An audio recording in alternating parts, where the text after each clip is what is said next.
First thing I do is check the spark plugs. This is why I hate working on trucks. Here are the spark plugs. Look how foul they are.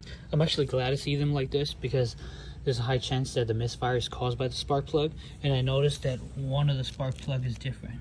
This is a copper, so maybe this is what's causing the misfire. Or just old spark plugs. And then I check if the lifters was stuck. The lifters was fine, so I pinned it down to the injectors. And what do you know? It is the injectors.